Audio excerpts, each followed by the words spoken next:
I know you've got an ear out for the start of the podcast, but before we jump into today's episode, I wanted to remind you to keep an eye out for Darrell Lee's limited edition Christmas treats, because they're in stores now. Like the iconic Christmas nougat pudding, so yummy and a gorgeous little gift. And some delicious Chrissy-themed twists on your favourite treats, like the Darrell Lee Rockley Road with chewy red and green jelly pieces, green and red crunchy milk chocolate balls, my favourites, and green apple and strawberry flavoured licorice. Watch them disappear. Your Christmas treats table will pop with colour and scrumptiousness. Spread some joy, bring the fun, and enjoy the Christmas tradition that is Darrell Lee. Hurry before they sell out. Darrell Lee makes Christmas better. This is The Five of My Life with me, Nigel Marsh. The series where I talk to notable people about 5 of their defining things. The way it works is my guests always choose a favourite film, book, song, place and possession.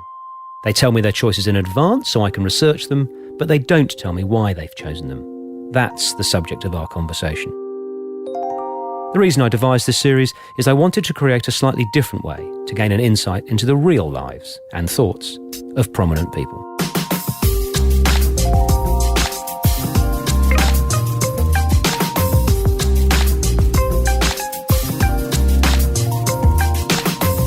Justin Roderick Jones is Australia's pre-eminent explorer. Over the past 2 decades, Justin has made a career of undertaking epic expeditions, including kayaking from Australia to New Zealand and skiing across Antarctica, and then sharing the stories and learning of some of these adventures on stage and screen. Most recently, he's finished editing his latest film about his outback expedition when he walked across Australia, importantly, with both his wife and young 1-year-old daughter. So you need to tell me, when you were choosing your 5, did you discuss it with your wife and mates, or did you do it personally? Personally. And without telling me what the actual item is itself, what was the one that you found most challenging to actually decide upon? I actually found several of them. And the reason being, film, very hard. Book, very hard, and song, very hard for me. Okay, and apologies. No, that's completely fine. It's quite an interesting exercise to do because it allows you to look at yourself and go, oh, geez, why is that important to me? Why has that actually had an impact on me? And for me, I think those ones were hard in particular because they're not things that I've experienced. They're things that have had an impact on me that I didn't create. And so I guess I'm heavily influenced by a lot of other things, I guess. I love the format because many of the guests say what you've said, which is I had to think about it. And you go, yeah, that's the point. And so we've had some wonderful conversations, and I saw your brilliant new film last night. It is, I like the fact that it pushes you outside the thing that you are famous rightly for. So there's one thing we could do. I could spend half an hour tell me about how you kayaked in New Zealand and how you skied across Antarctica, and I'm not. I'm going to ask you, tell me why you chose the highest grossing film of 1960, the film that beat Psycho, the film that beat Spartacus. You chose the iconic Disney classic Swiss Family Robinson. Did it honestly do all that? It was the most successful film of that year. And if you index it against inflation, it's debatable whether it's the most successful film of all time. Oh my gosh, I didn't realize that. I just like the film. So I probably watched that film when I was a youngster. I think I was about 8 years old was the first time. And I watched it several times as a kid. And I think it was had an impact on me and my later career choice. But the reason why it stuck with me, I remember watching, I think it was on a Sunday afternoon in Jakarta. That's where we used to live. With your family or just by yourself? I think I was actually by myself when I watched this. And, mum and dad were doing something. My sister was nowhere to be seen. My brother was at boarding school. And it was a dusty, hot Sunday afternoon. And there's only very few channels that show English shows. And this was one of them. And I remember being hooked and watching this. And the reason why it impacted me was I love the idea of a grand adventure being stuck on an island. And I really want to be shipwrecked one day. I really honestly do. If I have to manufacture it, I will do it. If it happens in real life, even better. But later that week, I was playing with a mate of mine from school, and he happened to watch this, Martin. He happened to watch this show as well, this movie. And so we decided to, let's play Smith Family Robinson. Let's be like the I forget the surname of the family, but let's be like Fritz and Ernst and Francis. And there's a scene in it where they have this big battle with these pirates that are sort of coming to this island to take over and take this family away and kidnap them and ransom them. And they've got coconut bombs and muskets, and it's really fanciful. So we decided, right, we had BB guns because it's Indonesia, you could have that. We were shooting each other with it, having in this backyard. One of us was the pirates, the other guy was the family. But also we needed to have coconut bombs. So it being Indonesia, you could buy fireworks actually at the local supermarket. So we went down, jumped on our bikes, went down to the local supermarket from his place and got these things and we were setting them off in the backyard. It was fine. I don't think his mum was home, but there were a couple other people around, but they just kind of ignored us because in Indonesia, you've got sort of like, I suppose, house help and they just kind of let you do what you want. And one of the fireworks, its fuse fell out. And so we're like, we want to light this. It's the biggest one. We want to light this thing. So how can we actually light this thing? So Martin and I, we actually went to the petrol station because we thought this would be a great idea. I think influenced by other sort of Hollywood movies at the time. What we could do is we get some petrol and then maybe we could do a trail of petrol in the backyard, light this thing, and then get this thing to blow up that way. Anyway, we get caught. We'd laid a trail of petrol in the backyard and we're about to light this thing when his mum happens to get home and walks in, sees what we're doing, blows up at us. Honestly, goes nuts. And I can't remember 100% correctly, but I'm pretty sure we both got, pretty clocked around the head for doing that, rightly so. But for some reason, that's just cemented this film in for me. And ever since then, I've watched it several times as a kid, and just the idea of that kind of high adventure, high seas, high adventure. So the poster says the greatest adventure of all time. It really is. And what I mean, the deepest craving of any human being is to belong, and within that, most people would cling to a sort of a hardwired desire to belong to a family unit. And the notion, I rewatched it in your honour. It's a bit dated now, but it is the notion of, on a really deep, visceral level, we as a family are being attacked. So we are going to defend each other. So it's not just, isn't it fun, the coconut bombs? It's mum and dad and brother and sisters, defending ourselves. But the film is based on the 1812 novel. And in the novel, there are no pirates. And there isn't any Roberta. Right, so the bloody Hollywood executives, hilarious. I was in a meeting in Hollywood with a senior film executive, a disgusting individual, who was explaining to me that as when I was trying to make that my first book into a film, he's explaining to me that there's only one plot. And I go, what do you mean there's only one plot? There's 100. And there's only one plot. And I go, okay, mate, what is it? And he goes, the delayed route. And I go, the what? He goes, the delayed route. And so I go through all these films which aren't about the delayed, and all of them, he comes back, Titanic, delayed route. Pretty Woman, delayed route. Crocodile Dundee, delayed route. Smith Family Robinson, we can't find the who gets the girl story. Injected. We'll put one in. Yep. Here comes Roberta. Well, it makes sense as well, because I think Francis and Ernest are fighting over her. Yeah, that's the whole point. Yeah. So you could have made, and I think that bloke was a goose and he is wrong. I think you and I would still love that film if the Roberta character wasn't there and the sons weren't fighting for her affections. Yeah. But Hollywood's not going to accept that. We need the who gets the girl story. Actually, out of curiosity, who do you like? Because one of them gets the girl, the other one doesn't. Who do you side with? Who do you identify with? Oh, well, probably the bookish one. I'm not saying because I'm saying because I'm not rough and tough. Yeah, I'd probably go with that. Or even Francis, the one that's not even playing a role. Yes, the youngest. Yeah, lovely. Oh, fantastic. But given for me, its essence is family.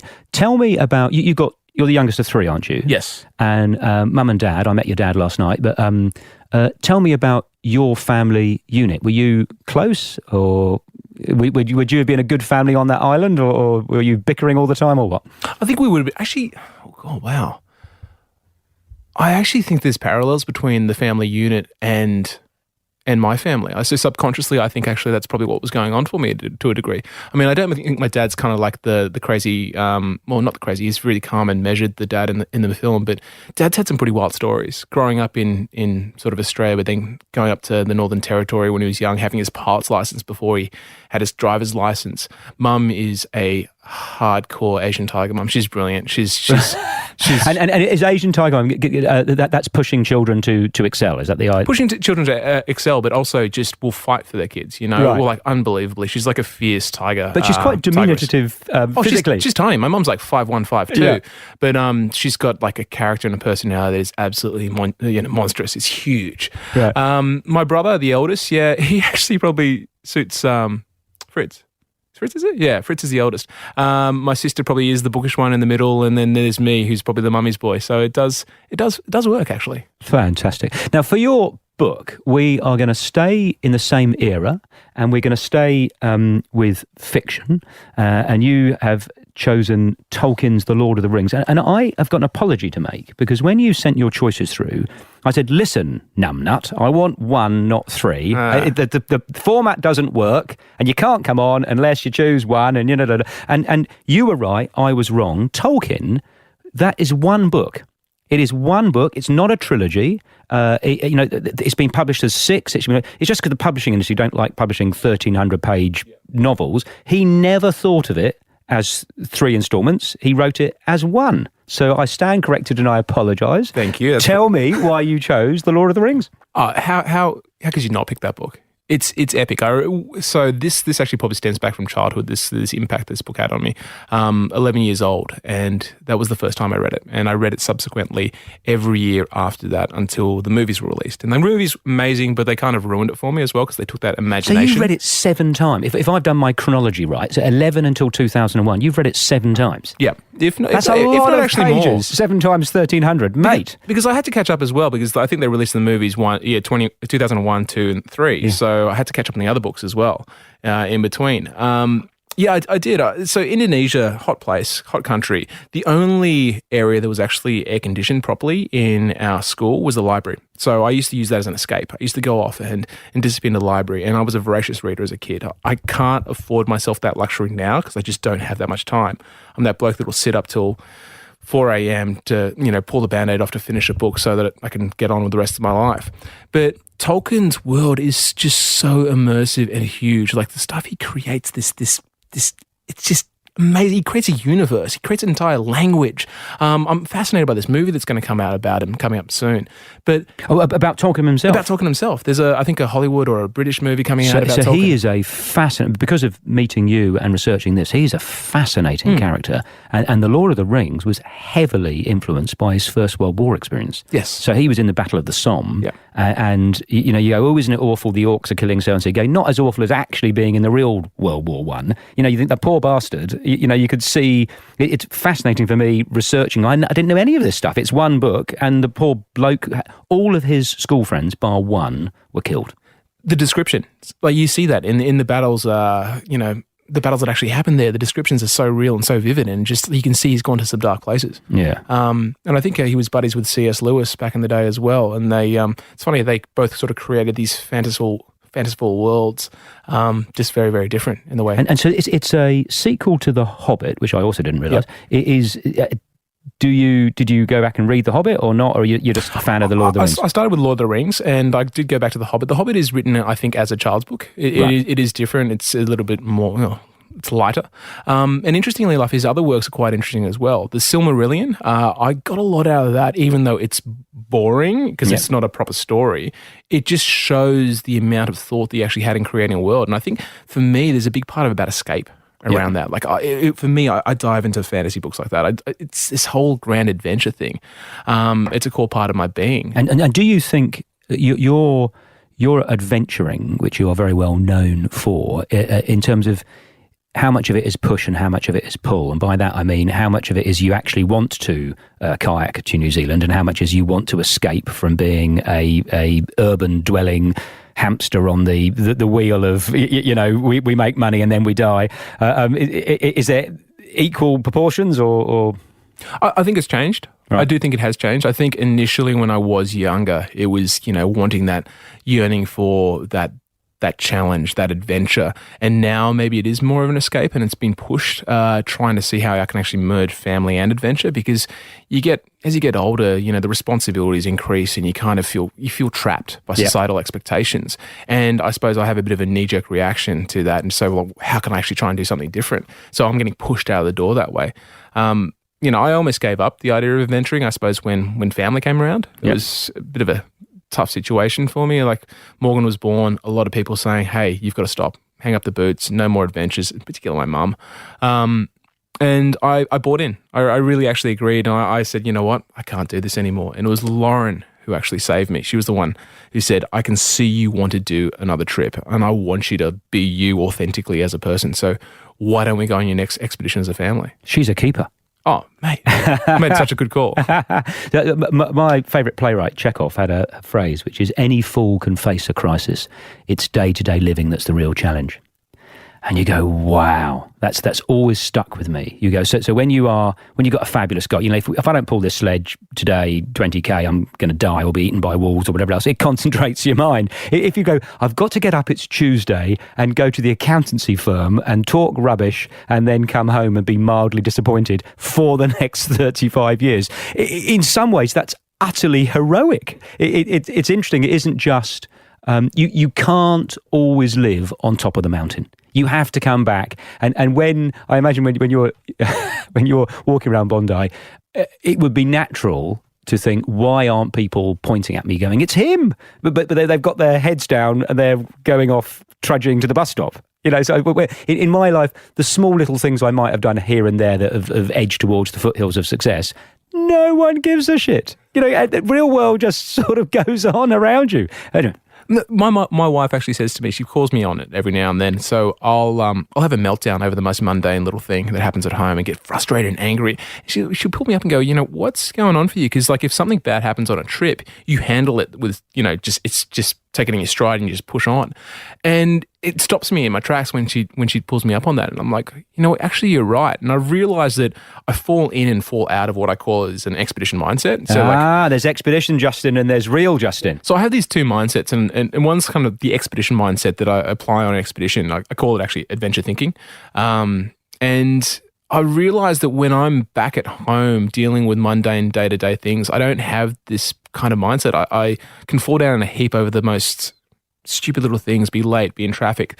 And for me, I realize that I can actually switch at will now to having the right mindset. So looking at something, realizing what the stakes are, realizing, what the course of action I need to do and just getting on with it. And I think that everyone can actually do that. I'm a pretty simple, bloody, average, normal bloke, but it's just, I think through repetition, experience and desire have been able to sort of push my brain and my processes in a certain way of being able to deal with things that are not normal. So watching your film, your film about your outback trek with your wife and daughter, one of the things I found remarkable about you, and it might have been vain editing, but I'm taking it on as on trust, but is every time 11 punches, you just sort of shrugged your shoulders and got on with it. And to be able to, what a gift if you can bring that into real life. Right, so I share your reaction to everyday mundane frustrations. You go, oh, and my wife says, but Nigel, just do the thing they want. Don't rail against why does Waverley Council want me to fill out another form for the car parking when I've been doing it for 17 years. Why can't they just say it's him and But I've wasted so much energy. If I just done the thing they wanted to do, I would already have the sticker in my car. And if I was on expedition or doing a speech or a big corporate meeting, I wouldn't. I'm so focused on the end result that I do the right things. I choose helpful reactions, and maybe we just get complacent in our everyday domestic terrain and lose the right attitude. I think so. I think you lose sight of the bigger picture, why you're doing things, the reason for it, and what motivates you as a person. I'm really good at plugging away as well, and I don't know whether that's a positive or a negative, because sometimes I can plug away too hard and too long on the wrong course because I'm just too bloody stubborn. Or maybe slightly masochistic. Right. There's something about just sort of like having to sort of put yourself in a hard situation so you're forced to rise. I honestly believe that humans, we all have this boundary, this box around us, and it's only when we actually push the boundaries of that box do we actually get room to grow. Yeah. So does that answer that kind of question? Yeah, it does. Yeah.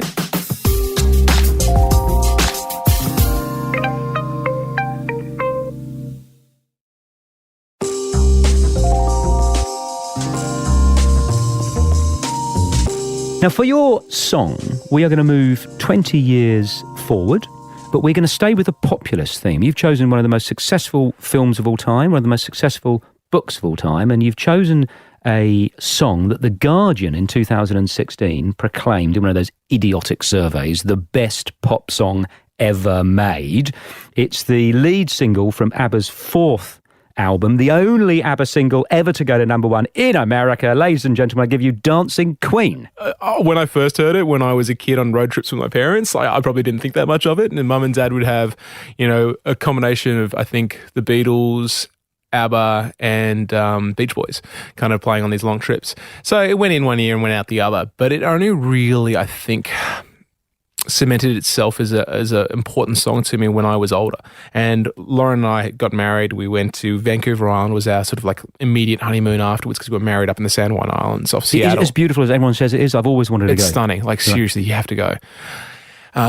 So we were up in Vancouver Island, and I think we were in Souk, and there was this little, cafe that had records there, and so the guy was selling off his personal collection, and so I picked up a couple of records, and ABBA was one of them. Flew back to Australia, and it kind of sat there dusty and whatnot. And Morgan, when she was born, and starting to sort of crawl around and totter around prior to the trip, I remember putting on the LP player ABBA and just seeing her light up when Dancing Queen sort of played. And so for months and months, even to this day, she still asks for ABBA, Dancing Queen, and we have these interim, sort of impromptu dance parties in our living room.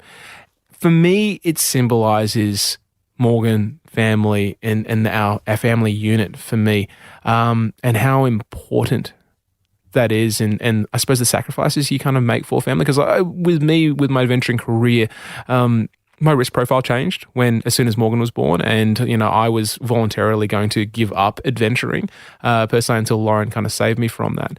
And because family and adventure, it does seem incongruous. They don't work. My field has a high rate of divorce, and so I thought, I don't want to go through a divorce. I want to be a family man. I want to be a dad. I want to be a husband, and that's really important. It's more important than my career. And it made me realize that, I've done these big, crazy, great trips, these big moments, but life is not about big moments. It's about those moments in between. It's about dancing in the living room, screaming, singing Dancing Queen with your daughter, having a dance party. Have you seen Free Solo about the Alex Honnold, the climber who climbs without ropes? Yes. Just amazing. Even though I knew the ending, as in he didn't die, I was biting my nails. Watch out, you're going to slip. It was such an exciting, profound film. But there's a scene in it where he's obviously quite a quirky character, and he's got this beautiful, lovely and independent, strong, sexy lover who's travelling with him in the van. And she says, if you had to choose between the mountain and me, and he didn't even pause, right, you go, the mountain. And she goes, oh, what do you mean? Well, the mountain. I mean, if you're going to ask, the mountain. You think, wow. I mean, in one way, that's quite pure, but it might not lead to the longest period of happiness, because she might nick off and you're left climbing a mountain with dodgy knees at the age of 53. So I'm thrilled to hear you say what you say. But what you've done with your latest adventure is you've combined the two. And that's a very laudable, impressive feat. And as a dad with 4 kids, the oldest who's 24, the youngest who's 18, I'm interested to see how you travel with adventuring when they get older. Because in a way, when you can chuck Morgan, screaming though she might be because she's teething, you can restrain her. You could tie her to a chair and pull her along, but you can't do that with a 9-year-old. Or an 11-year-old, and they need to go to school. So the challenges never end. Have you thought about? It's not so much. I know you've got another one coming. Congratulations! But have you thought about when you've got older chimps rather than younger chimps? Yeah, I have thought about that, and you have to be sort of dictated by them and what their desires and what they want to do. And so I'm trying to lay a foundation for Morgan in particular that she can take on anything, and she's comfortable in any environment. Like, I'm a man of very random talents and no fixed trade. And so the one thing that I know I can give it to her is I can give her a multitude of different experiences and give her what I think the grounding she needs to be successful in this crazy, tumultuous, ever-changing world. Because right now, freeze frame, this moment right now, that's the slowest the world is ever going to change. It just increases. So she's not going to be able to learn the right things at school. So experiences, I think, and connection to people are the most important things. And hopefully by taking her on these journeys now when she's young, she'll be open to them when she's older. And if not, that's cool. She can pick her own journey. But then I think you've dodged the question, mate. So have you thought, what you're going to do when she's 12? Do you think you're going to be taking her on an adventure when she's 12 as opposed to 1? I can't put myself in the future. Like, I'd like to. I really would, but I think it's going to be dictated by them. It's going to be, if Morgan wants to come on a trip, yes. People ask me that, it's a similar question, but in a different way. It's like if Morgan came up to me when she's older and said, I want to do a trip, I want to paddle a kayak across the Pacific. How wonderful if she did. Yeah. Well, they asked me, how would you feel about that? And my immediate response actually is, I would be her biggest impediment. I would try and stop her. Right. And the reason for it is if she could get past me and then she shows me she's serious about it, and then I'll help her. Okay. So look, regardless of what she chooses, I'll support her and back her with whatever she does. And do you think there's, your wife is clearly a very accomplished, competent lady. Do you think there's a way in the future where you can divide and conquer? And by that, I mean, she goes off and does an adventure and you stay at home? Yeah. And then vice versa. Because I think it might not be doable forever to always go off as a family unit, but there's no shame in saying, well, actually, I'll take this one. I'm going to sail around the world. Can you see you in a year with the kids and vice versa? I think so. I think being able to be comfortable with time apart is a really important thing. And so, we've talked about sort of like how the next 5 years of our lives look and whether we could do another trip and when we should do another trip as a family, or if I can do something solo, and if I do that, maybe she wants to do an adventure in a different way, adventure of the mind, and disappear for, a month on a bit of a hiatus to finish the book or do whatever. Is the book about her book? Is that about the Outback Adventure or something different? It is about the Outback Adventure, but it sort of really goes into, I suppose, her background and, her being a corporate girl, on that path, on that ladder that you're told to be on. It's about conscious choice, deciding not sliding into a life. And it's very, you can't have everything you want in life, but you are allowed to choose what you're striving for. Yes. And it's entirely fine for people to say, I want to, work for Westpac all my life. That's actually wonderful and brilliant, right? But if you don't want to, that's also wonderful and brilliant as well. We're all just trying to, work it out the best we can with what we've got. Yeah, and it's just hard when you're conditioned to believe a certain thing. With this, your character doesn't actually suit what you're actually doing, and that's an incompatibility, I think, that leads to unhappy humans and disconnected people. And we need more connected people in this world. So we are going to move for your song, after your song, from Sweden, which was ABBA, to Asia, because you've chosen Indonesia. Now, mate, one of the largest companies, most popular companies in the world, can we define it slightly more specifically, please? Yes, we can. We definitely can. I should have told you that. Bengkulu. Have you ever heard of a place called Bengkulu? I'm embarrassed to say no. Well, you probably shouldn't have, actually. So I was just setting you up to fail. Bengkulu is on the island of Sumatra. So it's... That's on the left, on the west side, Sumatra, isn't it? Yep, correct. Yeah. And it's sort of this mid-southwest of the island. And the reason why I picked Bengkulu, I cannot actually remember ever being there. But this was a really formative part of my mythology as a human being. We went over to Indonesia when I was roughly, I think, a little bit older than 6 months old, and lived there for the next 11 years. Because Dad had a job there? Or? Dad was a geologist, so in particular precious metals, so silver, tin, gold, that sort of stuff. And Bengkulu was a really hard place to get to. So we had to, I think, fly, catch a bus, then a boat, then walk somewhere. It was a hard place to get to. And our house that we lived in for the next couple of years was next to a gold mine. We used to have bars outside the windows because you'd find in the morning tiger prints actually outside. And I've got all these great photos of sort of me sort of on these trails leading towards the gold mine just down the road. I mean, people used to get taken by tigers from the camp down there. It was really the Wild West. I don't remember this place from a bar of soap. It has no recollection of this in my mind, but it's such an important part of my mythology. It's obviously had an impact to me. I can't remember it, but I know that, I think sub to 90% of your neural pathways are getting laid down. So I was influenced by this place. But also dinner time conversations. So even if it's like those sort of sci-fi films, even if you weren't in Sumatra, if you were so just pretend you grew up in Hillingdon, London, right? But you were told repeatedly from the age of 3 till 12 that you spent your first 3 years in Sumatra next to a gold mine where people were taken with tigers. Well, that's what you would believe. It becomes a reality. Because why wouldn't you? Mm. And it's amazing. You're a lovely bloke, and talking to you and getting to know you through the research it's sort of clear in some ways why you've ended up doing what you do. The sort of you were grew up in a jungle, for Christ's sake, where people were taken by tigers, and your favourite film is Swiss Family Robinson. Well, duh, he's an adventurer. That's lovely.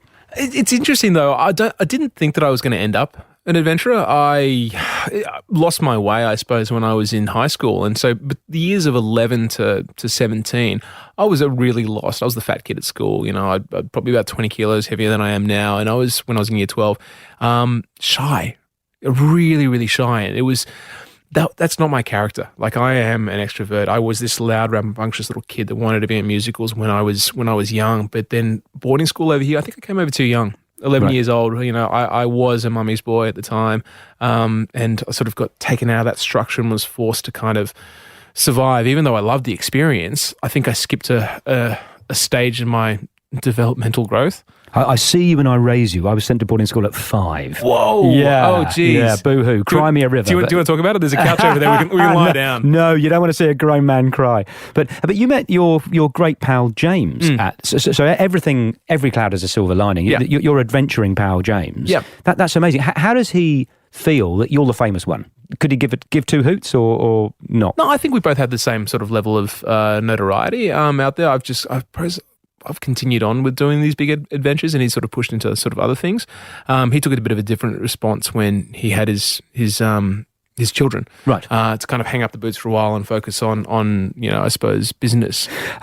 We're going to come to your last choice, which is often my favourite one of my guests' choices, because they rarely, if ever, choose anything of large monetary value. They almost always choose something that's enormously personally important to them. And you've chosen your red, I might pronounce this wrong, Nalgene water bottle. I've been researching the company. Fascinating. It started as plastic products for laboratories, yep. and then conservationists started using it because it was better for the environment. So then it sort of by mistake became a consumer brand.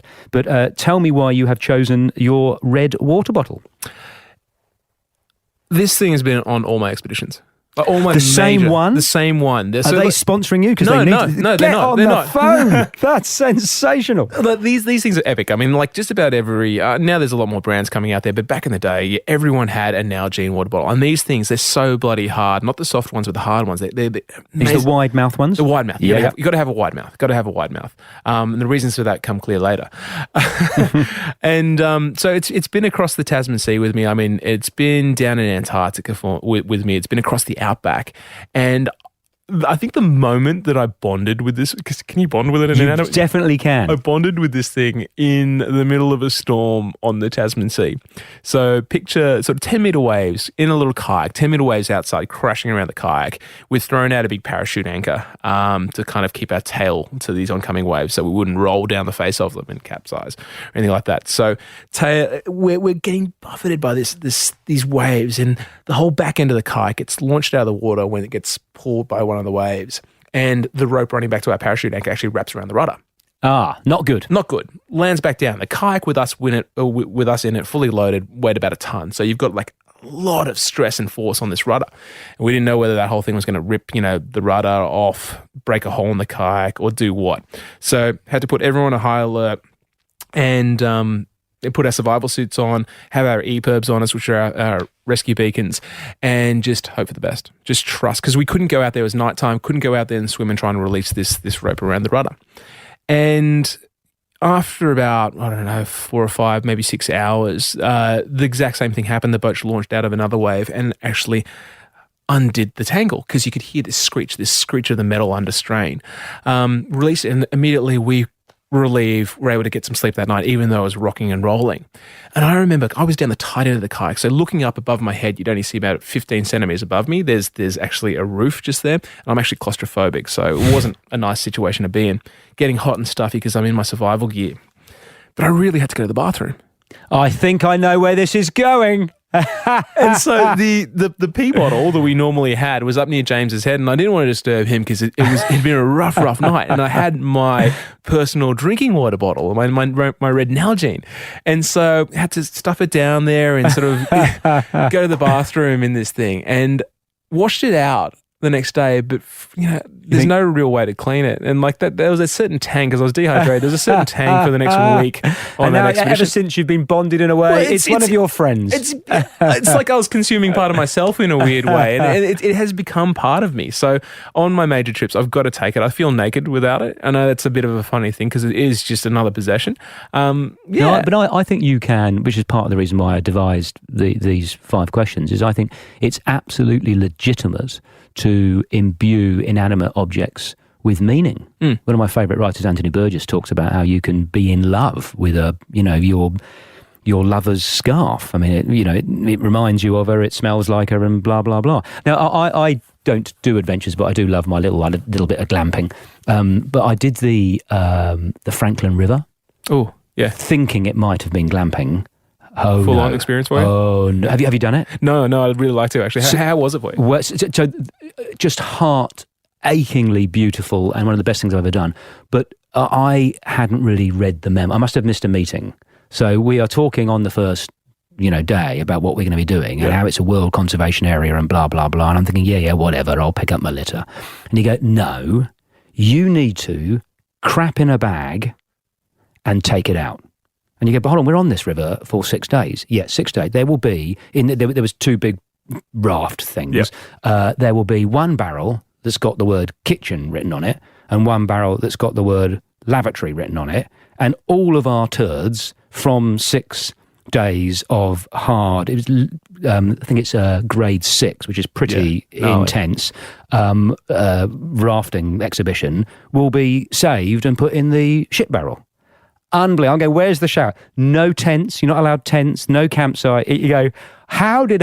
You should have been on that trip, not me, because it was pretty intense, and it makes me think I could never do what you do, and you are a real inspiration, and it's very sweet of you to come on here and talk honestly and authentically. You said that you could never do what I do, and I think that's utter bullshit. Like, honestly, I think, because I'm a freaking average guy, and anyone is capable of doing things that I've done. It's just a matter of sort of that determination, purpose, and actually want and desire to do it. Because Lauren, in a way, was actually a bit of an experiment for me, because a lot of people think that, you've got to be a hardcore adventurer to go on these trips. She knocked out 102 days camping in the outback with a toddler, walking sort of like 20 to 30 kilometers each day. And that was her first real experience in the outdoors. Before she'd met me, she'd been, camping, you could count on one hand. Anyone, I think it's my most, the thing I get most irritated about. I think the 2 most, not evil, but just the most, so I'm getting frustrated thinking about it. The words I can't. Yes. I absolutely hate hearing the words I can't. And, I used to always say, I can't do this, I can't do that. And I remember being in sort of high school and automatically, signing up for a school musical, then being too shy to rock up to the auditions because I was just too, I can't do that. I can't possibly compete against other people. Why would I get that? The Tasman sort of opened up my eyes to a blinker saying that, how can I? How can I do these things? I love speaking. I do a lot of corporate speaking, a lot of speaking to schools and all that sort of jazz. And I love it when you speak to a youth audience. They tend to say, how can I do something like that? Rather than an adult audience that says, I wish I did. Yeah, I think that's a really important and well-made point. And I think there's a nuance where I think you're right, and sometimes society sort of beats high expectations out of ourselves, so we just accept a little role that we think we've been given, and that's all we deserve. But there's another thing where you should push yourself on things that you want, not things that you don't really want but you think you should do. So just like Lauren doesn't want to get to the top of the corporate tree because that doesn't float her boat, therefore she shouldn't do that, is you also shouldn't walk to the South Pole because someone else wants you to. So I think what becomes really inspirational and encouraging is if you meet somebody who does want to do something that's pretty stretching, and then they have doubts whether they can achieve it, you go, absolutely no worries, mate. You can do this if you do X, Y, and Z. But not, I see some people, I do speaking like you, whether it's work-life balance or whatever else, is you've got to be mindful about what you authentically want. Yeah. Listen with the ear of your heart about what makes Justin Jonesy, and then go for it full on. Don't try and be Nigel Marsh or someone else. It would be, I probably could, do your Outback expedition, Yep. maybe, but I don't want to. Yep. That doesn't mean it's not an amazing thing, an incredible film that I advise everyone to watch. But it's about choosing your own path authentically and then not accepting limited expectations. It's the most beautiful thing to see when a person's actually on that path and they're doing exactly what they want. And you can see they're in peak state, or they've got that sort of a zen kind of going on about them, and they're flowing. And I think the best compliment I've ever received in my life was after a presentation about the Tasman journey. Someone came up to me and said, "You know what? I thought you'd be physically much more impressive." I didn't realise you were so fat. Yeah, exactly. Well, it's just like, I was expecting a 6 foot tall, brick shithouse giant of a man, and you're just a normal bloke. And I'm like, yeah, that's the point. But with some good dance moves. So I'm going to ask you a penultimate question, and that is, who is your favourite adventurer and why? Living or dead? Have you heard of a chap called John Muir? John Neal? John Muir. No, I haven't. He is Australia's most prolific. He's the adventurer of Australia. 100%. Okay. He is alive. He's alive. Yep. He's mad as a cut snake, but he's an absolute legend. So I think I first met John. I've followed him for years and years and years. So we're talking sort of hardcore rock climber back in the day. I mean, still is. North Pole, South Pole, Everest. He's the only person sort of in, I suppose, European history to have crossed Australia on foot, unsupported, hunting, gathering, living off the land. Huge person why I wanted to do an Outback expedition. So and he's prolific. He's epic. And the first time I think I properly met him was actually at a function.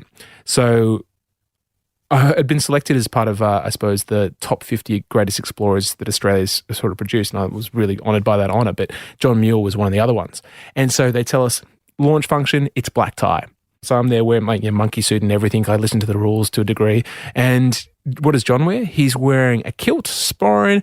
He's got alligator sort of boots. He's got this boar, like a singlet top, boar's tooth necklace, and that's just him. He's just this character. He just